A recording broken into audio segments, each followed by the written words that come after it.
Brooklyn, 1979, liked to pretend it was taking a nap.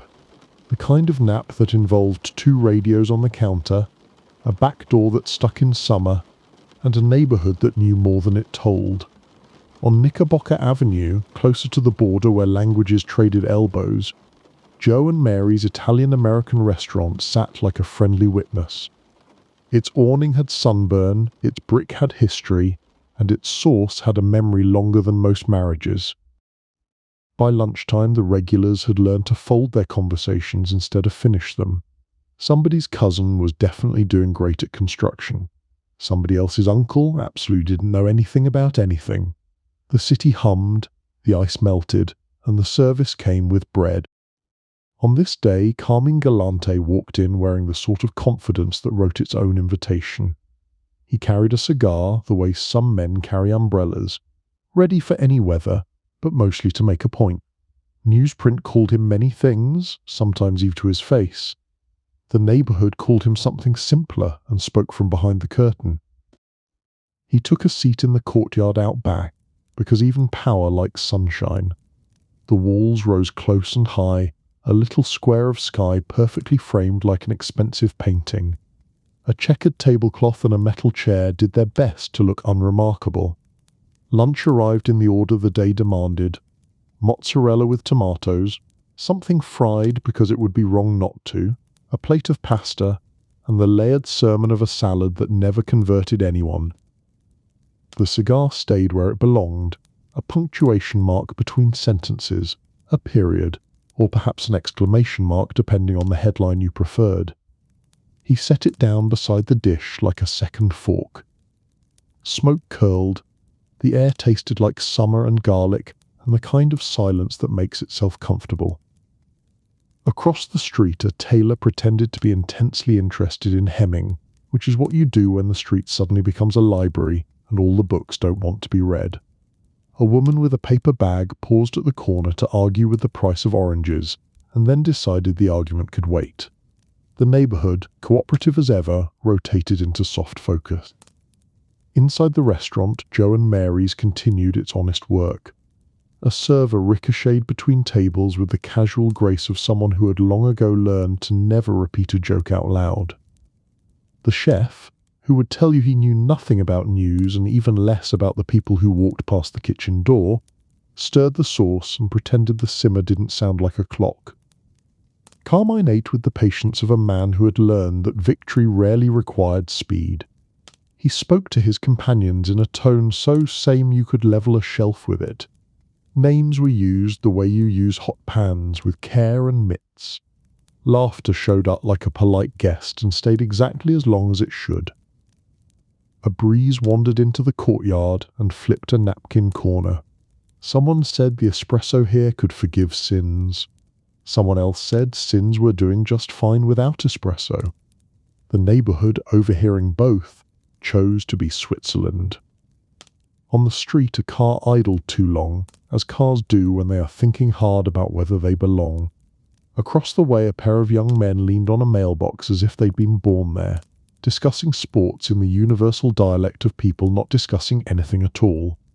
One of them wore sunglasses typical of a man who liked his future dim. A bus rolled by and left behind the stale breath of the city. A delivery truck stopped, discovered it was in the wrong place, and then decided to be in the wrong place with commitment.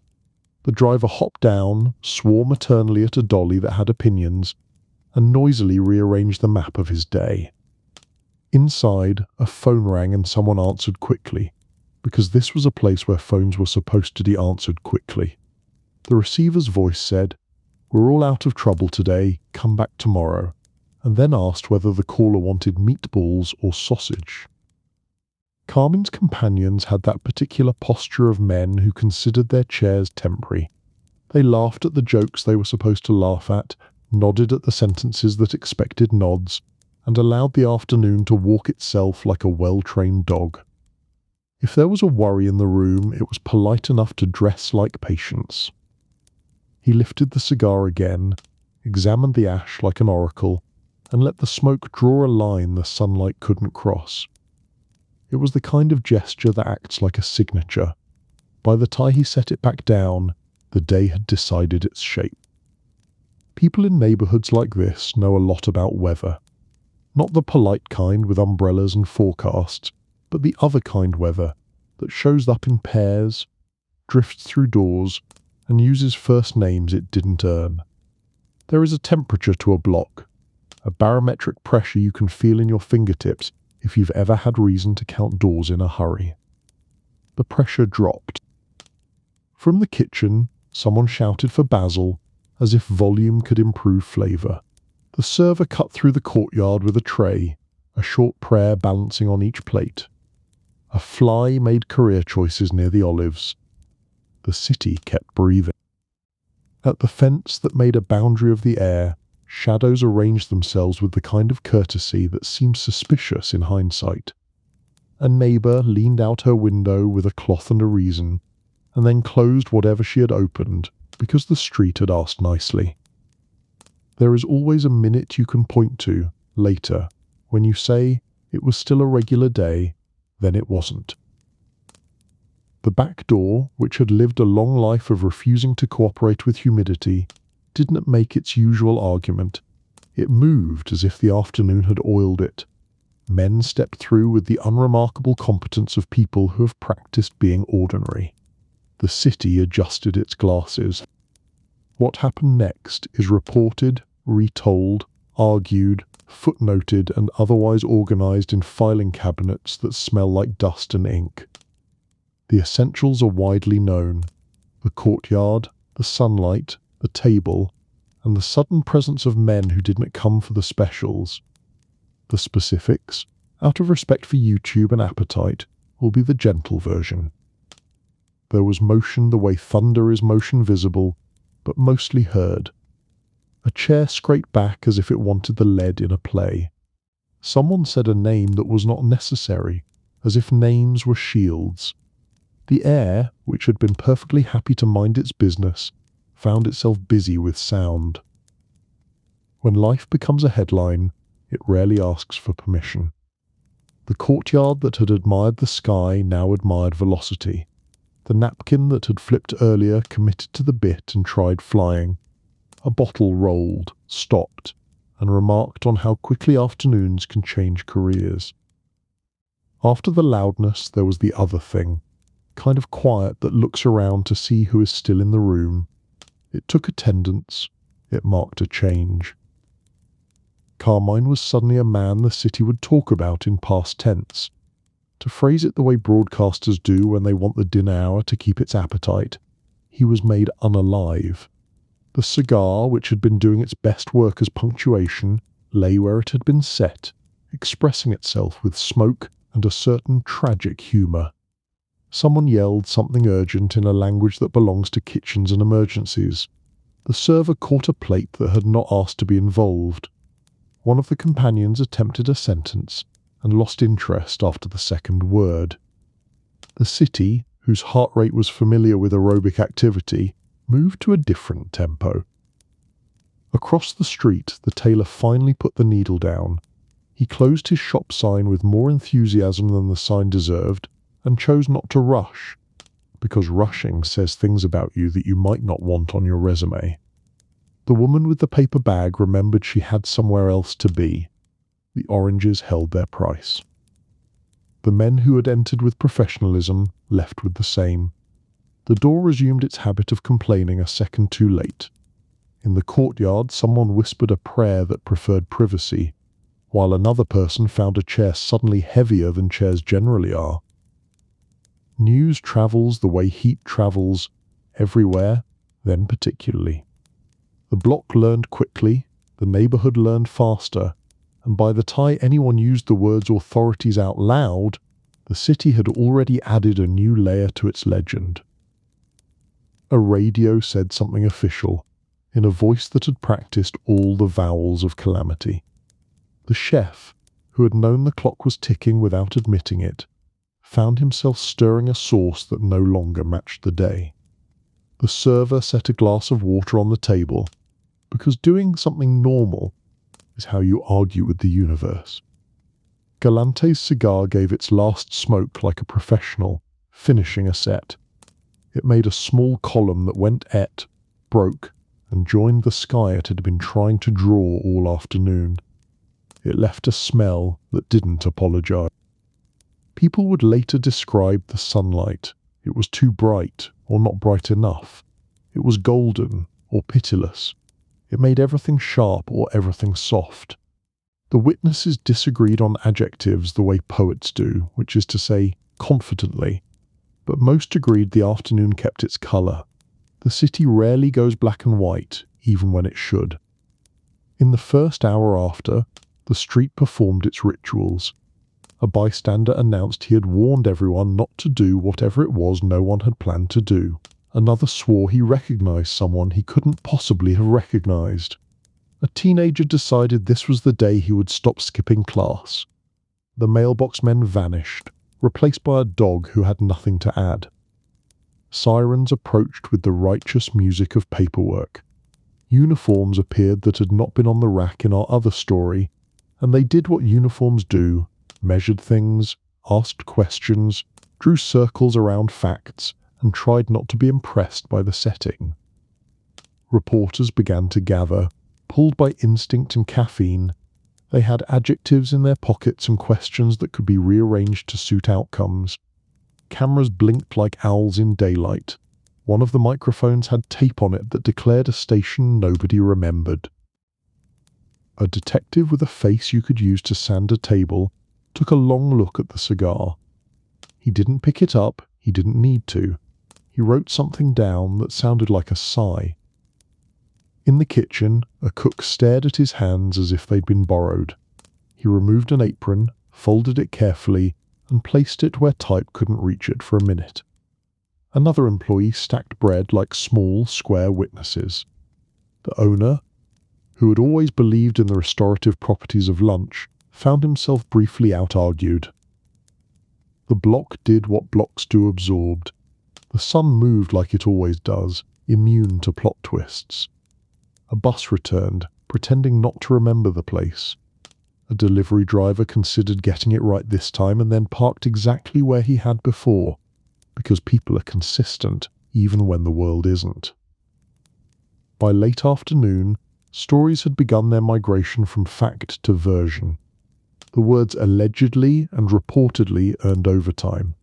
Televisions at appliance stores practiced their synchronized solemn nods. Phones rang in places where phones were supposed to ring, and the city found new ways to say it had seen a lot, but not this. Not exactly like this. Carmine's name moved through the boroughs with the gravity of a heavy coin. Everyone had a take, some had two. Old loyalties stirred. New opportunities checked their hair in the mirror. There are tides you can't see until your feet get wet. Night promised rain, or maybe it just promised to think about it. Joe and Mary's would close its door with a softness that meant respect. Tomorrow, someone would scrub at the concrete as if it could forget. Someone else would bring flowers and the right kind of silence. The detective finished his first round of questions in the way carpenters finish a first cut, knowing there would be more. He looked once more at the chair that had scraped too loudly, then at the sky that had stayed politely framed. He allowed himself one thought.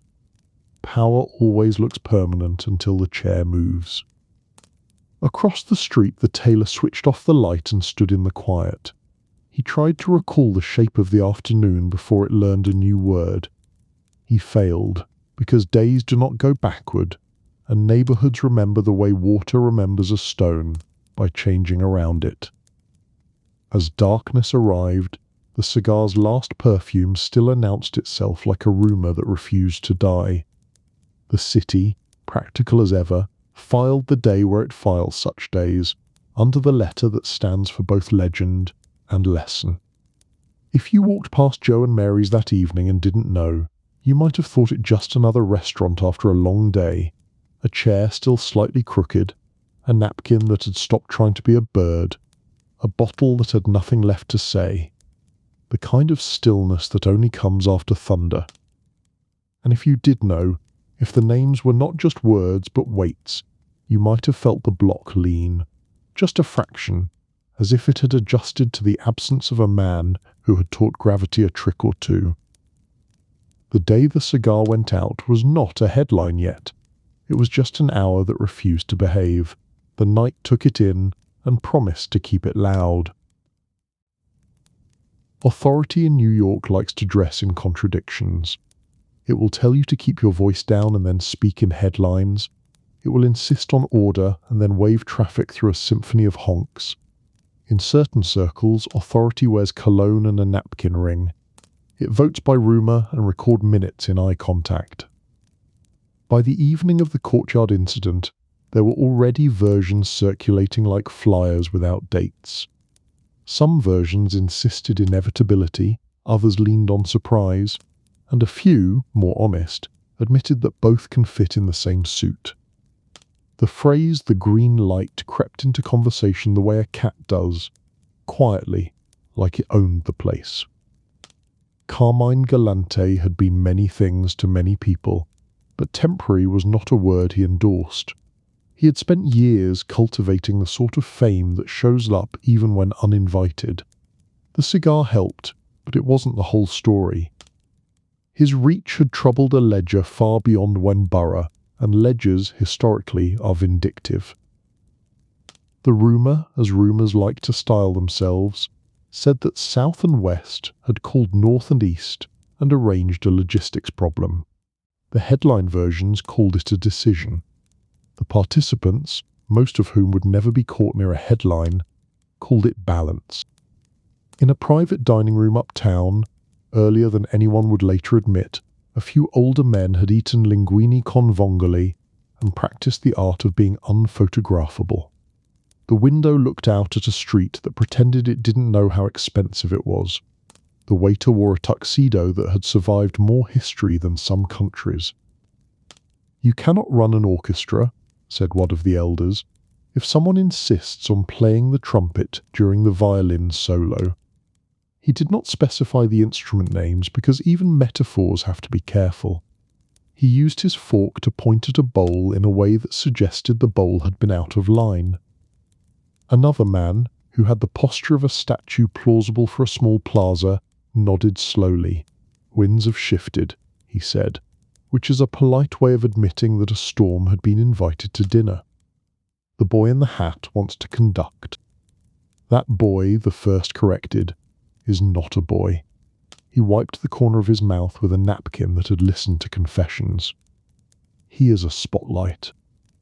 They ate quietly for a minute, as if the clams had requested respect. Someone poured wine with an economy that said the bottle cost more than certain opinions. "Balance," said the statue. "We have had balance, then suddenly there is a stair where there used to be a floor." He shook his head like a building refusing to sway. You can't have a man who forgets he is part of a sentence. They did not say the name in that room, not because they feared it, but because names changed the temperature of air, and they preferred their air room temperature. The waiter refolded a napkin with the attention you give to a knot. Elsewhere, in a club where the carpet remembered too much, a younger group rehearsed the modern version of tradition. Pureed music, veal that thought it was famous, and a booth that had opinions about loyalty. "If it comes from upstairs," one man said, tapping the table with a ring that had nearer relatives than he did, "then who are we to object?" "If it comes from upstairs," another countered with a smirk, "it will also come with a bill." He smiled at the thought and then at nothing. "But be my guest to object. I'd love the company in the lobby." The first raised his glass. "To balance," he said, "and to the wisdom of the elevator." He did not explain the joke. He didn't need to. Elevators, in this line of work, are metaphors with cables. Some people go up, some go down. The box keeps moving. Across the river, in a kitchen that smelled like fennel and whispered favours, a man with a penchant for clean sleeves flipped a calendar and decided June was a suggestion. He listened to a radio that pretended to be music and then turned it off. "If the city wants quiet," he told the empty room, "it should not schedule fireworks." His phone rang once. He answered on the second ring because punctuality is persuasive. The voice on the line said a number and nothing else. He repeated the number back and hung up. He washed his hands, carefully, as if the faucet were grading him. Meanwhile, in the neighbourhood that had given up trying to be surprised, Joe and Mary's spent the next morning moving slowly, as if the air had to be taught how to behave again. A mop made loops like signatures, chairs edged into neatness. Someone brought lilies because lilies always get invited to the second day. A city official arrived, practiced concern, and left with a sigh that would poll as bipartisan. A pair of plainclothes visited, wrote question, and learned little. The chef tasted the sauce, pronounced it the same, and then admitted that nothing was. The word green light grew bolder. It visited backrooms, found opinions, and collected interest. It explained to anyone who would listen that sometimes a family meeting is not a party, and sometimes democracy is best expressed by absence. Our detective, man with the sandpaper face, had an office that didn't believe in windows and a desk that did. He pinned a photo of the courtyard on a corkboard that had stopped being surprised in 1968. Thumbtacks found work. String, mercifully, stayed in the drawer. He disliked the theatre of yarn. Visitors to his desk learned the same three truths. He didn't take bribes, he didn't take jokes until afternoon, and he didn't take kindly to people confusing coincidence with deduction. He stared at the photograph and let it stare back. "You want a theory?" asked his partner, a man whose wardrobe argued for simplicity and whose hairline agreed. "Here's a free one." They voted. He lost. They collected. The detective grunted. His grunts had footnotes. "Votes leave footprints," he said, "but this city walks in sand." Still, the partner continued, "You don't get a courtyard opera like that without permission from the upstairs balcony." He gestured vaguely toward Manhattan, where balconies are plentiful and opinions are free. Otherwise you get a street brawl and bad press. "We got both," the detective said. "We just don't know whose tailor paid for the suit." He picked up a report and read the way a carpenter checks a level. The words said what words always say, approximately. Times and places waltzed politely. Descriptions overlapped like enthusiastic Venn diagrams. Somewhere in the pile was truth. It had misplaced its name tag.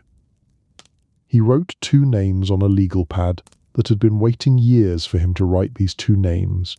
He tapped the pencil twice and then didn't circle anything, because circles belong to conclusions, and he was not in the mood.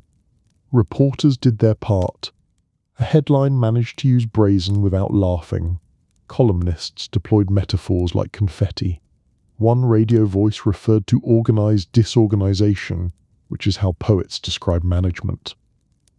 But in rooms without microphones, the mood was practical. Territory doesn't administer itself. Someone had to count trucks, arrange introductions, soothe tempers, and make sure the next Sunday passed without commentary from the evening news. A city is not a poem, it's a calendar. At a bakery in Williamsburg, a meeting took place over cannoli. 2 men and a woman, the kind of trio that never appears in official minutes, discussed the future as if it could be braided. "We'll keep the roots," the woman said, with the authority of someone who'd driven all of them. "We'll shift the weekends." "And the quiet tax?" asked one of the men, a question that can ruin dessert. "Same rate," she said. "Different cashier." They nodded, which is how policy is made. The baker dusted sugar like weather. Across town, a priest who knew how to be discreet lit a candle and decided not to ask why. He had a parishioner with the habit of confessing in euphemism and another with a talent for denial.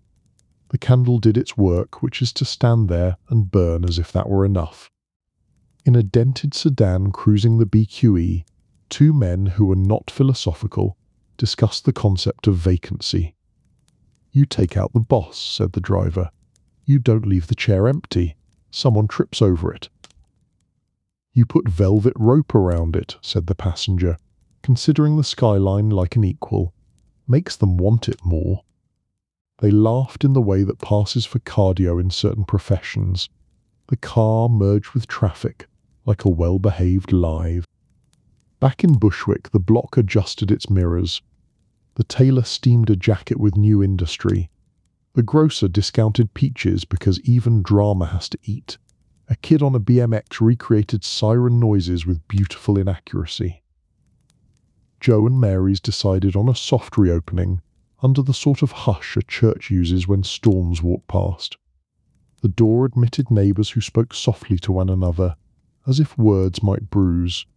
A table in the back corner remained empty by consensus. No sign, no plaque, just absence with seating for 4.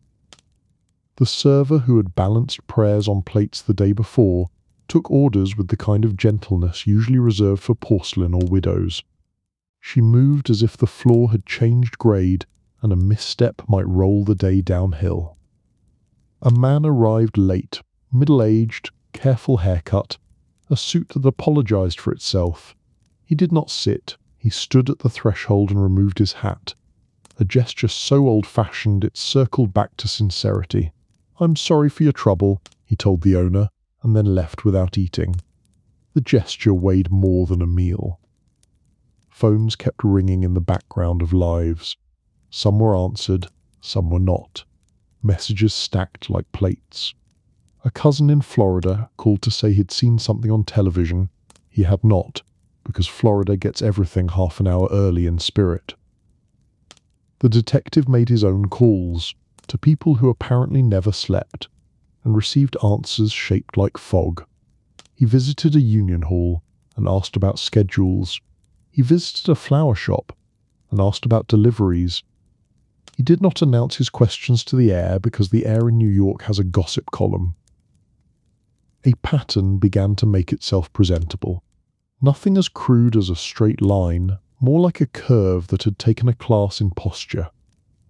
In the weeks leading up to the courtyard, shipments had behaved like shy dancers.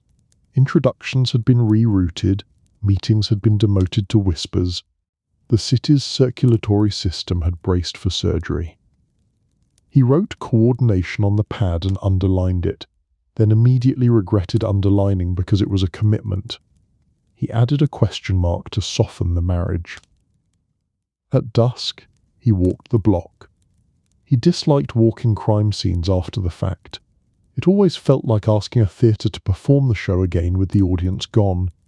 But he did it because sometimes pavements have confessions in their cracks. He looked at the courtyard wall and thought about windows. He looked at the door and thought about hinges. He looked at the table and thought about punctuation. A kid on the stoop asked, "You the guy on TV?" "Only if your TV is broken," the detective said. The kid considered this. "My TV is broken." "Then yes," the detective said, and kept walking. Meanwhile, the phrase green light reached people who preferred traffic signals to metaphors. Drivers at the docks learned that schedules had miraculously unclenched. A dispatcher discovered serenity, which in his line of work was a diagnosis. The city's machinery resumed with the economy of a well-rehearsed shrug. Upstate, a house with lawn furniture performed its role as a retirement community for men who pretended not to work.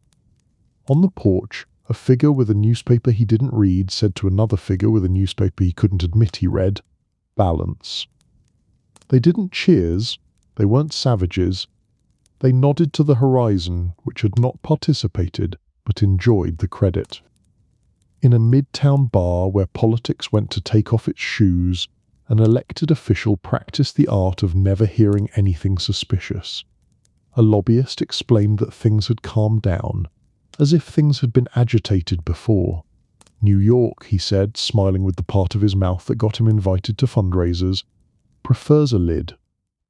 By the week's end, the narrative had hardened like caramel. They had been a decision. Nat in one room, not with one gavel. but in that loose confederation of interests the city calls a process. The man with the cigar had been declared incompatible with the quiet the calendar required. The light changed colour. Movement followed. None of this brought the detective any closer to names he could use in court. He compiled a list anyway. It was long and careful, and doomed to require erasing. He looked at it the way a man looks at a ladder leaning against a cloud. He did have thing. A whisper that the chair would not stay empty. 2 candidates were already being measured for it, neither willing to sit until the upholstery stopped smoking. Who? His partner asked, making it sound like the simplest question in the world. Depends, the detective said. On who calls which cousins? Cousins, his partner said, as if pronouncing a flavour he disliked. The detective closed his notebook. In this city, he said, everyone's related to the problem. He left the office late, hungry, and morally opposed to vending machine dinners. He walked into a diner that had cracked vinyl and coffee that forgave. The waitress looked at him like a returning character from a show she didn't watch but respected for longevity. You look like a man who wants a story to end, she said, dropping a menu he didn't need. I'd settle for a comma, he said. She poured coffee with the grace of a verdict. Good news, she said. This place is nothing but commas. He ate eggs at an hour that claimed it wasn't egg time. He thought about the cigar, about the door that hadn't squeaked when it should, about the men who practiced ordinary like a profession. He thought about balance and bills, elevators and velvet ropes, and the way a city decides to inhale after it has held its breath. Outside, rain finally kept its promise. The streets glossed over, signs reflected themselves like actors admiring mirrors. A bus sighed. Somewhere, someone raised a glass to someone they wouldn't toast in public. Somewhere else, someone made a call they'd rehearsed all day. Back in Bushwick, the block accepted the rain as a plausible apology. Joe and Mary's darkened its windows and locked the door with care. The empty table in the back corner kept being empty, which is a kind of memorial the city understands. In a walk-up apartment nearby, a woman folded laundry and told the television that people should learn to eat at home. The television agreed. It showed a photo of a courtyard, and then something about the weather. She shook her head, not at the crime, but at the forecast. They never get it right, she said. And in a car parked on a quiet block not far away, 2 men sat in silence and watched a doorway that had not yet learned it was important. They didn't talk because sometimes professionalism is the absence of conversation. They waited because waiting is a currency. Drama, the city provided the soundtrack. Rain, tires, a neighbour's laugh, and the deep, patient hum of ledgers balancing themselves. The green light had done what lights do. It had changed behaviour without raising its voice. People moved. Some stayed still. Power reallocated itself with familiar efficiency. And somewhere in the middle of all of it, the detective finished his coffee and decided to start asking the kinds of question that make phones ring after midnight.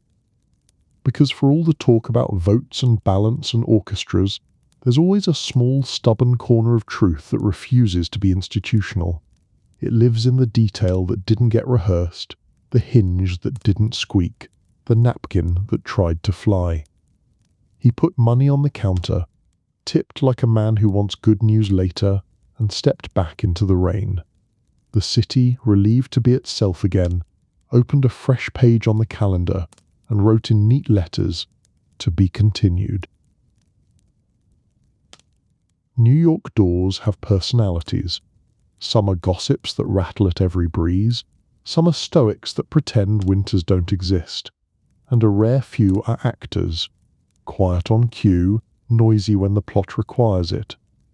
The back door at Joe and Mary's had always been a talker. On the day it needed to, it decided to be shy, which, in detective language, is called interesting. Morning brought the city's apology for last night's rain. Streets rinsed, air combed, a sky pretending it had turned over a new leaf. The block resumed the choreography of delivery trucks, rolling gates, and conversations that all started with "anyway." Joe and Mary's opened with a hush you could fold napkins in. Our detective arrived with coffee strong enough to fix furniture and a tape measure that had seen more crime scenes than birthdays. He nodded to the owner, who nodded back, with the gravity of a man who had become a landmark overnight. "Back door?" the detective asked. "Back door," the owner said, as if naming a suspect who wouldn't lawyer up.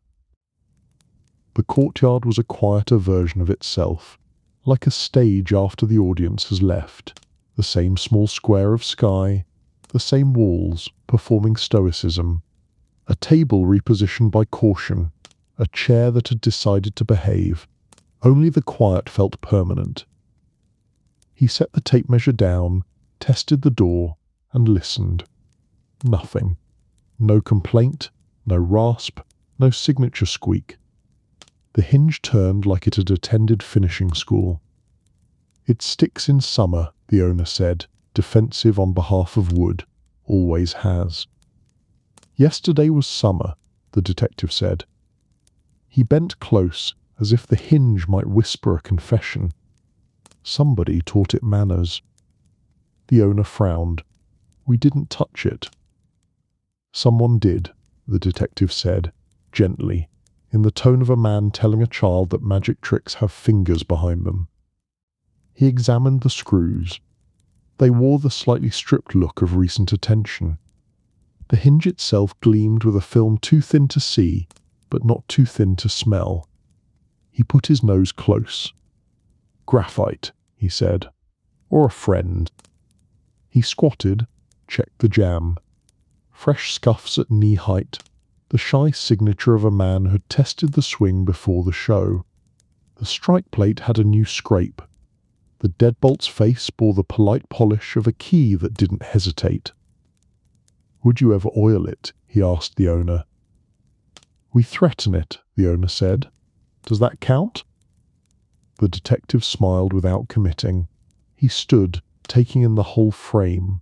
Door, hinge, latch, the little universe of entry and exit.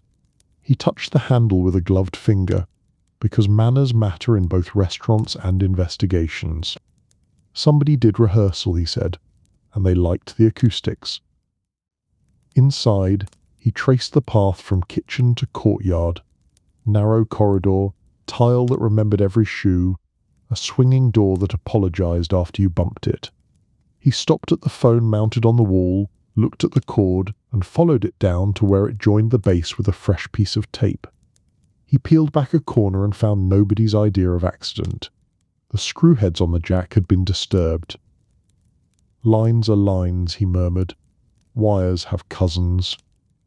He put the receiver to his ear and dialed the station.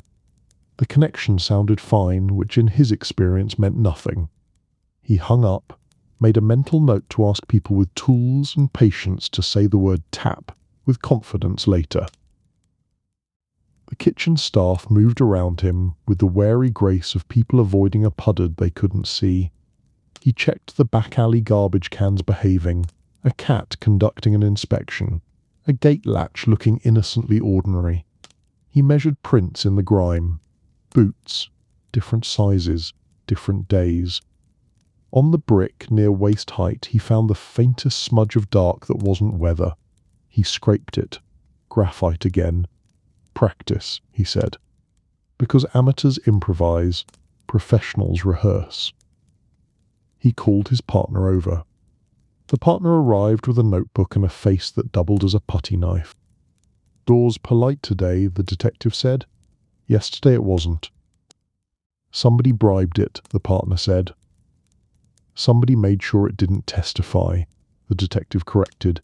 He pointed out the hinge, the scuffs, the graphite, the phone. The partner wrote, which is what partners do in the long moments between breakthroughs and coffee. "Inside job?" the partner asked, because questions like to wear simple suits at first. "Inside cooperation," the detective said. "There's a difference. A kitchen gives a lot of secrets by accident. but this took intention. Time in the alley, time with the door, time with the phone. And none of the neighbours complained about somebody tinkering behind the restaurant because New York has learned to mind its business. He walked the block again, this time with a purpose that made sidewalks confess. He stopped at the tailor's, whose front displayed a mannequin that had seen eras come and go and preferred winter. "You hear anything odd day before yesterday?" the detective asked, leaning on the vowel that makes people answer. "Odd," the tailor said with the innocence of a professional listener. "This is New York. Odd is the house wine." "The door next door," the detective said, "used to squeak." "Oh," the tailor said, in the tone of a man remembering the name of a cousin at a wedding. "Not that day. Quiet. Like church. See anyone behind there with tools?" The tailor considered. "A kid with a hat," he said, then shook his head. "No, hat is wrong. Hair like a hat." He moved like he had no time and all the tie. "Jacket?" "Blue. Navy. The honest kind." "Gloves?" "Maybe." He kept his hands like secrets. "Alone?" "Not alone," the tailor said softly, as if refusing to tattle on gravity. At the corner bodega, the owner remembered a delivery truck that blocked the alley for an unconvincing amount of minutes. "New guy," the owner said. "Didn't know how to back up, or knew too well." He shrugged the city's shrug. The detective wrote the plate down, not because plates tell the truth, but because sometimes they tell a joke you can use in court. He called it in. The plate belonged to a truck that belonged to a company that was no longer at the address it belonged to. The phone number belonged to silence. He stopped by the payphone on the corner and stared at the gum fossils at the base like a paleontologist. He fished a coin from his pocket, spun it, and let it decide whether the call he was about to make should be called a favour or a transaction. It landed on edge and leaned against possibility. He made the call anyway. The voice on the other end belonged to a man who fixed things that shouldn't break. "Door oil," the detective said. "Graffiti." "Graffy's polite," the fixer said. "Won't sing in the cold. Dries clean. Good for the kind of job that wants the door to forget it's a door." "How long does the politeness last?" "Long enough to make a point," the fixer said. "Not long enough to get caught if you're smart. Couple days, maybe a week, depending on weather and whether anyone notices the door got manners." "Thanks," the detective said. "If you were rehearsing, how many drafts?" "One to make a friend," the fixer said. "One to check the friendship. One for showtime." He hung up and looked at his partner. "At least 3 visits," he said. "Maybe more." The alley was not unoccupied, which means the block saw things it will only admit in weather reports. They canvassed. They asked the kind of questions that seem harmless until your pulse answers them. A grandmother watering a tomato plant confessed to nothing and everything in the same sentence. A teen who should have been at school recalled a navy jacket that wasn't heavy enough for the day. A dog walker remembered being hurried along by a man who needed the sidewalk to himself for precisely 20 feet. The detective added the details to his mental mosaic: oil, door, phone, truck, jacket, hurry. He stepped back. The picture still looked like a picture from too close. At the precinct, he requested a phone tech to visit Joe and Mary's and do what techs do: nod at wires, mutter in Latin, and deliver a verdict in syllables. He filled out the form that would be ignored by everyone except the clerk who loved forms. He thanked the clerk as if the world were run by clerks, which, to a surprising degree, it is. His partner returned with photocopies from the DMV that smelled like heat and bureaucracy. "Your truck," the partner said, "belongs to a ghost." "Ghosts pay cash," the detective said, "and they don't mind late fees." He drew a slow circle around the word practice in his notebook. He added, in careful script, "If rehearsals were local, permission was regional.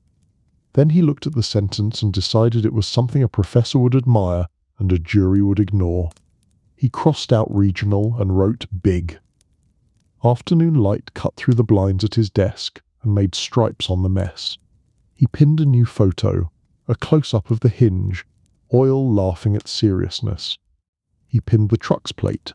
He pinned a sketch of the alley with arrows pointing to places where men become shadows. His board looked like Reason trying to remember a dance. His phone rang. The tech from Joe and Mary's. "Line was clean yesterday," the tech said, in a tone that implied lines usually weren't. "Clean today. But I can see where someone had curiosity cables wrapped around it last week. Neat work. Polite. The kind of curiosity that doesn't overstay. Listening or cutting?"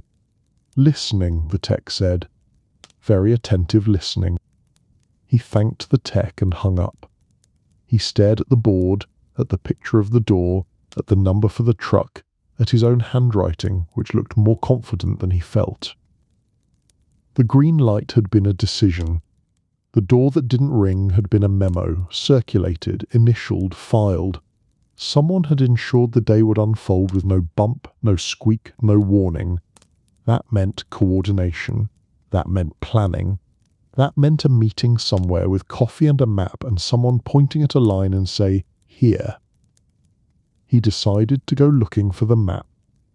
Maps in this city live in warehouses that pretend they're apartments and offices that pretend they sell insurance. He went to one of the latter, where the carpet smelled like decisions and the receptionist's smile had a non-disclosure agreement. He asked for a man who collected trucking routes the way other men collect stamps. "He's out," the receptionist said, the national motto of logistics. "I'll wait," the detective said, the national anthem of persistence. He didn't have to wait long.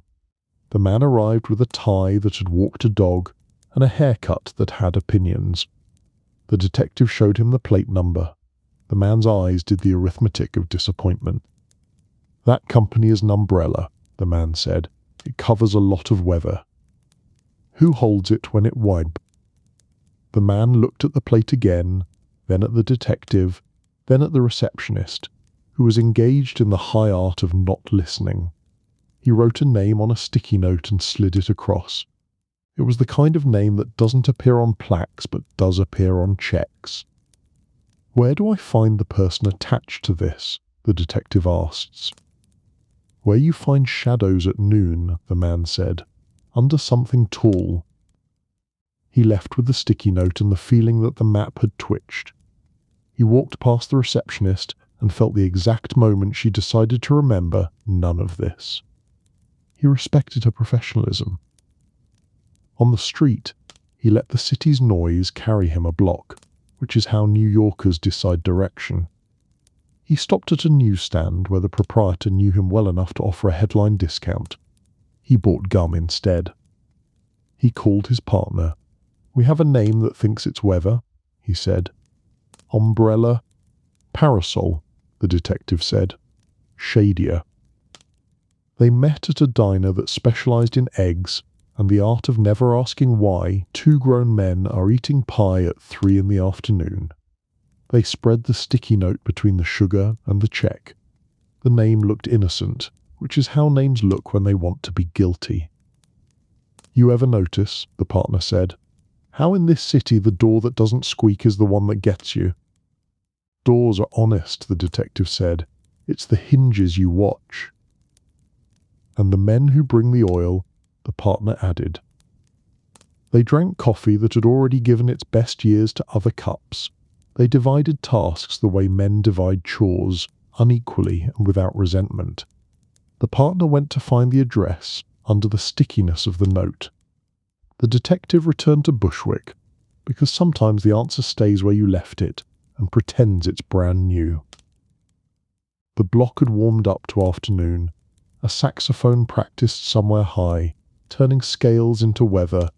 The tailor's sign squeaked like an honest door. The bodega's cat performed a sweep.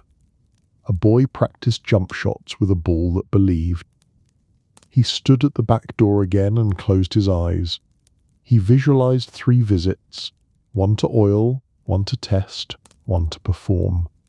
He pictured the truck blocking the alley, the men moving past it like punctuation moving past a sentence. He pictured gloved hands on a handle, a hinge remembering not to sing, a phone line listening, a door opening on cue. He opened his eyes. The city did not applaud, it rarely does, but it allowed him one small gift. A neighbour, old enough to ignore instructions, shuffling down the alley with a bag of recyclables and the freedom of retirement. "You're the cop," the neighbour said, identifying him with the accuracy of gossip. "On my better days," the detective said. The neighbour nodded at the door. They were polite. "The ones who came before," the neighbour said, as if discussing a choir. They said, "Pardon us, sir," and they moved around me like I was a lamppost. One of them held the door for me. Can you imagine, in this city, holding the door in an alley? What did he look at life? "Hats," the neighbour said, then reconsidered. "Hair like hats, the kind of hair you keep combs for. And the shoes. They didn't squeak either." He smiled at the memory of manners. Polite. "Did you tell anyone?" "Who would I tell?" the neighbour said, lifting the bag as if it contained the answer. "People don't like polite men in alleys unless they're carrying groceries." "Did you see a truck?" "Oh yes," he said. "It apologized to the alley by being in the way." The detective thanked him and watched him go. He wrote polite in his notebook and underlined it twice. Polite men in alleys, polite doors, polite oil. The city was being very courteous about a very discourteous act. He returned to the precinct, sat at his desk, and let the day collect itself. His partner walked in at sunset, with the look of a man who had found an address, and then discovered it had moved just before he arrived. "Name belongs to an office that belongs to a building that belongs to the sky," the partner said. "No receptionist. Just a floor with more carpet than sense, and 3 locked doors that don't squeak." "Polita," the detective said. "Very," the partner said. They looked at the board in silence, 2 men listening to a crime scene clear its throat. The hinge gleamed. The truck plate stared back, lawless. The alley sketch pointed inward as alleys do. "Next?" the partner asked. "Next we find the rehearsal space," the detective said, "where polite men practice being invisible. And if we can't, then we settle for the man who sold them the oil," the detective said, with a half smile. "Sometimes the hinge sings a name." He turned off his desk lamp and let the city's evening take over the room. Outside, headlights stitched lines across the windows. Somewhere, a church bell negotiated with traffic. The night smelled like wet brick and ambition. On his way out, he detoured past Joe and Mary's. The door, traitorously smooth, opened without comment. Inside, the owner was mopping the same square twice, as if repetition could turn back kite. The detective raised a hand. The owner nodded. Words would be too heavy for the floor. He paused at the courtyard. The chair sat properly. The table accepted its duty. The air had settled, as air does after it has been bossed around. He looked at the slice of sky framed above and let the city know, silently, that he was not done asking it questions. Because a door that forgets to squeak isn't quiet. It's telling you a story. And in this city, stories are how we keep score. New York summers come in 2 flavors, humid like a handshake you can't escape, or blazing like a street light with opinions. On the day the city rehearsed for the courtyard, it chose the handshake. Asphalt breathed, brick sweated. People forgave each other for no reason except the forecast. In a borrowed apartment above a hardware store on Wookove, 3 men sat with the windows open and the blinds half closed, which is how you tell the weather you're trying to be discreet. The fan made a heroic sound and produced a decorative breeze. They ignored the heat in the stoic way of men who had learned to be patient with discomfort. They were not the kind of trio that appears on postcards. They were the other kind men, whose names didn't stick to paper, but stuck to results. They spoke softly, saved nouns, and kept verbs in reserve. The first man wore a navy jacket, despite the temperature, because dignity had a dress code. His hair sat on his head like a well-behaved hat. He had the posture of a taxi that knows the route even if you don't. The second man looked like he'd been born leaning against things and learned to stand up later. The third had hands that never forgot a measurement. On the table, a map that had retired from being useful, a legal pad that had ambition, a pen that clicked too much, and a small bottle of graphite powder that caught the light like a joke. "Navy," said the first man, tapping the jacket he was already wearing as if he were auditioning for himself. "Neutral, not memorable, not a story." The second smirked. "In this weather, it's a story." "Not our story," the first said. "Their story." It was hot, officer. Everyone wore nothing. These wore too much. It sells itself. The third man unscrewed the bottle and tapped a whisper of graphite on the pad, then brushed it with a finger. He examined the sheen like a sommelier. "Door's a talker," he said. "We don't need talkers." "Polite," the first replied. "We make it polite." "Neighbour does?" asked the second, which is another way of asking about witnesses without admitting you care. "They'll see what they've been seeing all year," the first said. "Trucks being trucks, men being men, a hot day being hot. We don't argue with the weather, we make it tell our version." The third lifted a small metal hinge from a paper bag as if he were showing a magician his own deck of cards. "Practice," he said, and turned the hinge. It squeaked, then didn't. He smiled like an engineer who has run out of problems. No names, the first reminded them, not because they needed reminding, but because rituals have power. No phones unless you have to. If you have to, don't. Below them, the hardware store bell rang the way bells ring in working neighborhoods. A customer asked for something only hardware people understand. The fan kept pretending. They walked through the route again. Alley, door, kitchen corridor, courtyard. In and out with the grace of punctuation, dash, comma, full stop. The second man timed the journey to the second, because Thai is the only currency that spends itself. The first adjusted the plan by inches. The third counted hinges and decided the city owed him a scholarship. "When?" asked the second. "When the truck blocks the alley," the first said. "Not a minute before, not a minute after." Truck knows what trucks know," the first said. "When and where, not why." The third closed the graphite bottle and put it back in the bag with the kind of care you give to a friend who knows too much.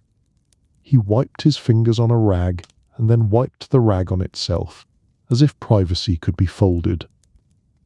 They ate sandwiches that had ambitions beyond their bread, oil and vinegar making promises, tomatoes trying not to be July. They chewed like professionals.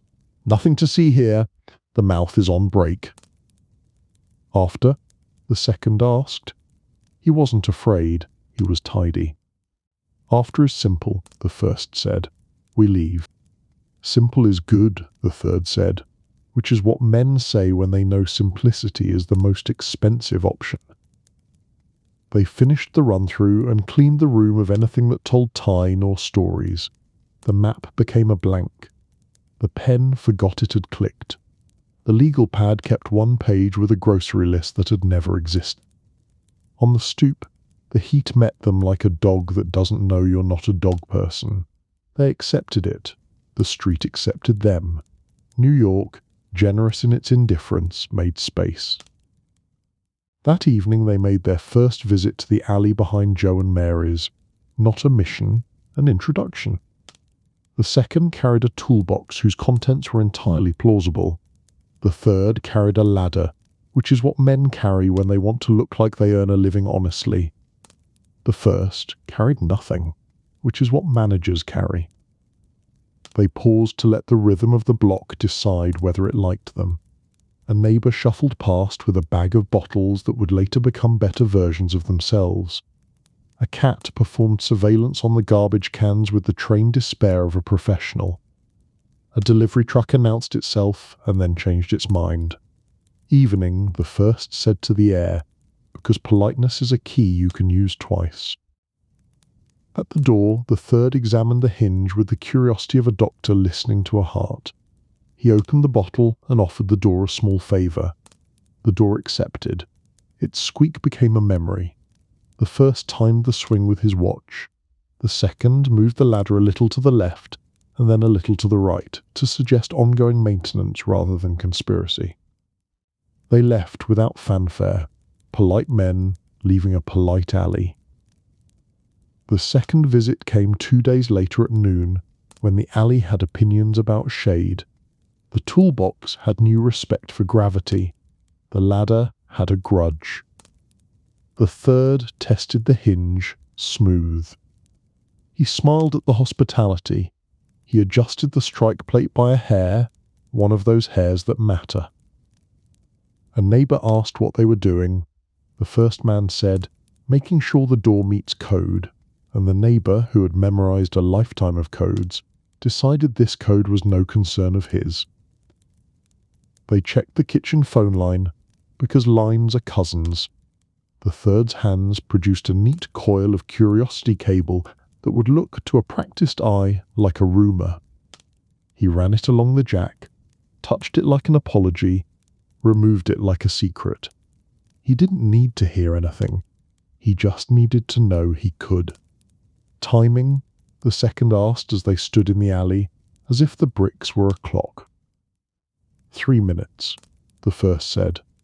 Door to courtyard, courtyard to door. Not a second left to consider art. The third nodded. Door won't tell on us. Phone won't either. We'd be invited to better parties if we were less courteous. On the third visit, the alley accepted the truck like a guest of honour. It arrived, blocked, apologised with a reverse beep and stayed. The driver looked at his clipboard with the intensity of a man reading the Declaration of Independence. The first man watched the street. The second watched the kitchen corridor through a sliver. The third watched the hinge the way a trainer watches an athlete stretch before a race.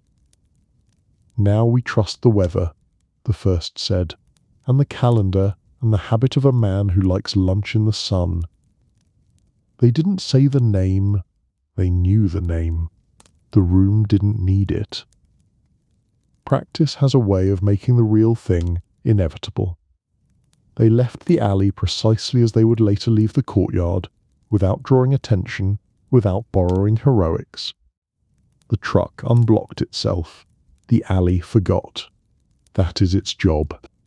Elsewhere, in a car that had discovered every creak in the suspension and chosen to keep all of them, a lookout traced arcs on a notepad that never learned to be a map.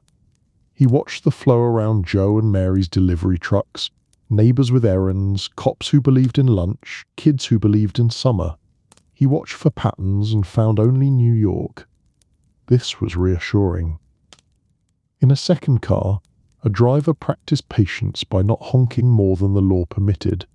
He and Patience were in a trial separation. He imagined the corridor, the door, the swing, the sunlight on the tablecloth. He imagined the cigar because the papers always did. He did not imagine the ending. He wasn't the imagining type. Up the block, a man with a newspaper he did not read leaned on a hydrant. You could call him a counterbalance. His job, if jobs can be called jobs when they do not produce pay stubs, was to notice and then forget. He was very good at forgetting. The city cooperated. It almost always does. It moved traffic, arranged pauses, assigned decoy arguments to the corner deli, and remembered to schedule a bus for no reason at all. It offered a breeze as a condolence prize. The first man, who managed silence the way other men manage budgets, met with a liaison whose suit had ambitions. They did not discuss favours. They discussed calendars that had been updated. The liaison had a way of smiling that suggested results without confirming them. He gave no guarantees. Guarantees are for electronics. He offered weather. The leader liaison said. Always, the first replied. On the morning itself, the three men woke early, out of respect for tradition. They dressed like clerks. They moved like tourists who didn't want to be asked for directions. They met at a spot that belonged to no one and everyone, a corner where a bus stop had bad grammar and a mailbox had beautiful posture. The second man looked at the sky. Blue, he said. Would have preferred overcast. Sunlight is a witness, the first said, but it's also glare. The third adjusted his cuff, as if a cuff might decide the day. He flexed his fingers the way a pianist does before a recital. He had nothing to play. He knew every note. They walked separately and together, because together is a headline. The city accepted each as single occupants of a minute. In the alley, the truck arrived with the certainty of a punchline. The driver found his clipboard fascinating. The door swung like it had practiced. The kitchen corridor apologized for existing. The courtyard waited. Afterward, our detectives politely edited. Afterward, three men left as planned. The truck concluded its performance, folded its apology, and rolled away. The block exhaled. The sun decided not to remember. In the borrowed apartment, later, the fan kept pretending. The window let in a breeze that had read all the papers. The table was clear. The legal pad had gone to a better life. The graphite bottle was gone and would never be found by anyone with a badge. The second man sat on the sill and stared at the slice of sky he could see between buildings. You ever think about the middle? He asked. The what? The first said, but because he didn't understand, but because questions deserve hydration. The middle of the thing, the second said. Not the why, not the how, the between, where the air changes, where you can still decide not to be the person you became. The third man made a small face that suggested he'd once tried philosophy and found the fit too loose. Middle's just two ends arguing about names, he said. The first considered. He had a talent for silence that made others talk. The middle, he said finally, is where professionals live. They said nothing for a while, because the city had offered them a quiet that felt like an expensive drink. Somewhere a siren started and then forgot why. A child laughed at something that deserved it. A record player on another floor turned nostalgia into furniture. A knock at the door that wasn't a knock. A neighbour letting the hallway know he existed. The three men looked at each other, then at the doorknob, then at their hands. Hands that had measured, timed, held, opened, closed. You ever think about the end? The second asked, because some questions insist. The first smiled, but kindly, not cruelly, just with the efficiency of a man answering a rhetorical. Every day, he said, and then I go to work. They left the apartment as they had entered the day, separately, as if the city had issued them knife slots. The hardware store bell below offered one last opinion. The street applauded with traffic. Meanwhile, our detective's world acquired a new phrase, polite men. It joined his board beside graphite, truck, and umbrella. He drew a line that wasn't a line, more a suggestion of one. He called a contact who collected building keys like baseball cards. He scheduled himself into basements that smelled like decisions. He walked through a garage where the concrete preserved tire prints as fossils. He followed them to a bay with an oil stain shaped like a verdict. He found a clipboard with no sheets and a pen that had signed thoroughly. He stared at an empty hook where a key had once lived and felt the exact weight of nothing. Politeness, he realized, is camouflage. The men who had moved through the alley had used courtesy as a cloak. They had held doors, said excuse day, and reduced suspicion by behaving better than a city expects. It was not irony, it was craft. He wrote in his notebook, "Courtesy is a tool." Then he underlined it, and didn't regret underlining, is it? Back in Bushwick, Joe and Mary's closed early again. The block evolved a ritual around the back door. People glanced at it, and then consciously glanced away, the way you don't look at a scar and then do. Someone taped a small paper icon inside the kitchen, where only staff would see it, a saint rumoured to handle impossible schedules. The owner tested the door and frowned at how well it behaved.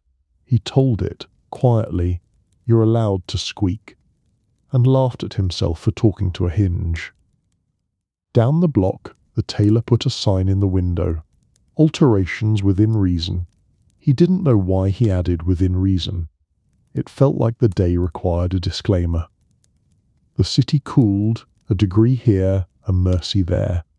Night arrived like a waiter with the check, patient and inevitable. Somewhere, the three men slept.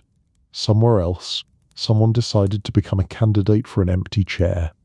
Everywhere, New York practiced its second language, moving on. Our detective stood at his window with a view that wasn't a view brick. A sliver of sky, somebody's laundry proving gravity.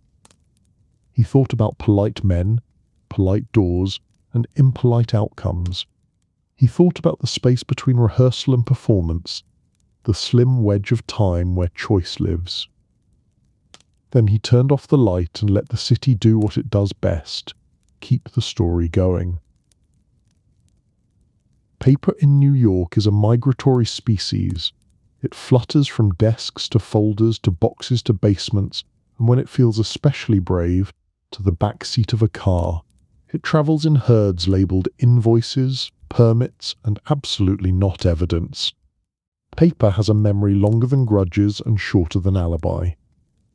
The morning after polite men and impolite outcomes, our detective chose to go birdwatching. Not for pigeons, those he could see from his window without leaving the chair, but for the rarer file, the kind stamped received by someone who didn't understand what they were receiving. He started at a city office with lighting designed to make you repent. A clerk named Maria sat behind glass that had survived 3 commissioners and a coffee war. Her nails were immaculate, her patience granite. She knew every form by number and every detective by sigh. "Morning, Maria," he said, sliding a request through the slot like a love letter written by policy. She skimmed it, nodded at 2 commas, and reached for a keyboard that clicked like castanets. Trucking permits, alley access, and a temporary curb occupancy for Knickerbocker between Menahan and Harmon, she read. "You asking for a unicorn with that?" "If you got one in the back," he said. She said, which in Clark means, "I like you enough to pretend the system works. We got a curb occupancy issued last month to a company that doesn't know it's closed yet." He smiled. "Our friends with umbrellas." "Your ghosts," she corrected, and printed a page that smelled like new decisions. "Sign here that you didn't see this." He signed because in this city you sometimes initial the truth to make it legal. From there he visited a union hall where coffee kept getting refilled out of respect for tradition. Men who knew more than they said sat at tables pretending to choose retirement plans. A board announced shifts and a bake sale, because even complicated lives need brownies. He asked about the truck. Eyes drifted, shoulders shrugged like modest saints. "We outsource sometimes," said a man whose hands had argued with cargo for decades. "Temporary contractor, you know how temporary we're there." I.e., the detective said, temporary makes permanent look lazy. The man smiled a little and slid over a list that wasn't a list, more a suggestion of one. It had 5 names. 4 were ordinary. 1 was the sticky note from yesterday wearing a different hat. At the registry, a woman with a pencil behind her ear explained that some businesses open and close like umbrellas in a passing shower. They get wet, they get dry, they move on, she said, stamping something with the rhythm of a drummer who refuses to learn new songs. He collected ghost companies like baseball cards, Delaware incorporations with apartments for offices, P.O. boxes with more square footage than their owners, directors who had inconveniently passed away before they were born. Each paper led to another paper. Each signature belonged to an alias good at penmanship. At noon, he and his partner regrouped at a coffee shop that served espresso by the ounce and opinions by the pound. The board behind the counter advertised a macchiato with oat milk, which neither of them understood but respected for trying. Paper says the alley was reserved, the detective said. Paper says a lot of things, the partner replied. Like I'm 5'9". Curb permits clean, the detective went on. Issued 3 weeks before. Duration 7 days. Purpose. Routine maintenance. Company. Our umbrella's imaginary cousin. The partner stirred his coffee like it had secrets. Somebody did the paperwork. That's almost considerate. Courtesy as a tool, the detective said, and the partner rolled his eyes in a way that meant he agreed. They divided the stack. The partner took incorporation records and a stubborn donut. The detective took delivery manifests and a stubborn headache. The manifests led to a warehouse on the edge of Williamsburg, whose brick had gone to art school. We're interested in a truck that likes alleys, the detective said. Aren't we all, the foreman replied. Ghost company, the detective continued. Borrowed a curb for a week. Do you rent out place? We rent time, the foreman said. Everything else is union. Time is a plate, the detective said. They looked at each other like men examining a mirror. The foreman exhaled a small laugh, then very slightly shrugged toward a bay at the back. Guy with a clipboard used a desk there for 2 mornings, filled out checks in ink, had a neat wrist. Said he represented a subcontractor who preferred sunlight. Knee wrist. Knee wrist, the foreman said. You can tell by how they sign. Straight line, no hesitation. Men who hesitate wreck pallets. The detective walked to the bay. The desk was clean now, kind of clean that comes from erasure, not from pride. On the wall above it, a corkboard had 1 staple left behind like a witness who missed the bus. He pried it out and pocketed it, on the theory that everything is evidence if you hold it long enough. Back at the precinct, he tried the staple on a whim, because whims occasionally pay rent. It matched staples used by a certain brand of office supply currently sold in. He checked 3 stores within 5 blocks of Joe and Mary's. He felt both clever and ridiculous. The city accepted both emotions at the same time, as it often does. He visited the nearest store and bought a box of the same staples, just to thorough, and because he needed staples. The cashier rang him up with the gravity of a priest, then asked if he wanted a receipt for his accounting. Always, he said. Paper respects paper. On the way out, he almost bumped into a woman whose tote bag advertised a newspaper. She apologized, and he recognized her by her apology. The reporter from the courtyard, the one whose microphone had tape declaring a station nobody remembered. You again, she said, smiling like a person who collects recurring characters. Me again, he said. You writing the book already? I'm writing the chapter headings, she said. The sources are still deciding if they want to be named after breakfast. He considered, then asked, What do you know about umbrellas?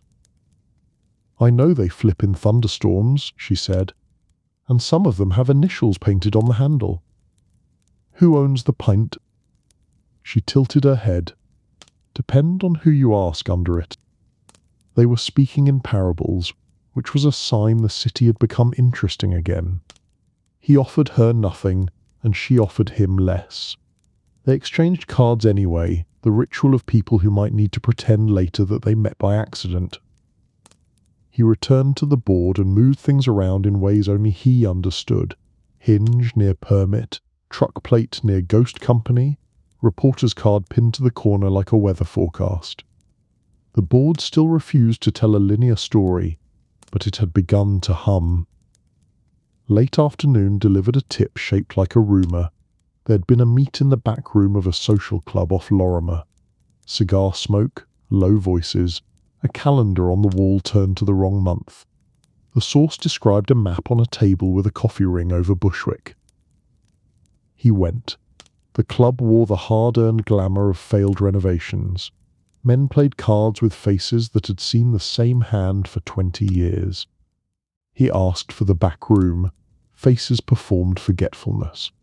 A bartender discovered an urgent need to inventory lime. Out back, he found a room with no one in it, and a table that still smelled like opinions. On the wall, a framed photograph of a softball team with the year smudged. On a shelf, a small tin of graphite labelled in neat letters, "Door." He stared at the tin. It stared back. He didn't touch it.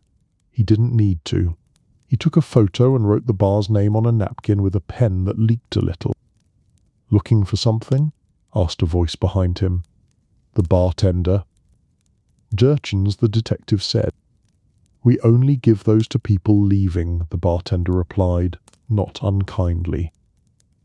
He left, not because he was finished, but because doors, polite or not, have manners you have to respect. Evening, a call from his partner. "Your umbrella has a cabana," the partner said. "Shell under a shell. The money paths cross in Queens, then upstate, then take a weekend in Jersey. Any names that don't dissolve in water." "One," the partner said, and gave it a mid-level fixer whose resume included union introductions, event permits, and a talent for being between things. The kind of man who lent you a ladder and somehow owned your roof. The detective had met him once at a fundraiser for a cause nobody could define. A handshake like a velvet glove, a smile like scissors. He wrote the name on the pad, circled it, and didn't regret the circle. They found the fixer at a steakhouse where the booths had privacy settings. He was in conversation with a man who worked in asphalt and knew more about streets than anyone elected to manage them. The fixer saw the detective, and the smile arrived first. "Detective," he said, as if they had just been discussing him. "Is the city behaving?" "It's very polite," the detective said.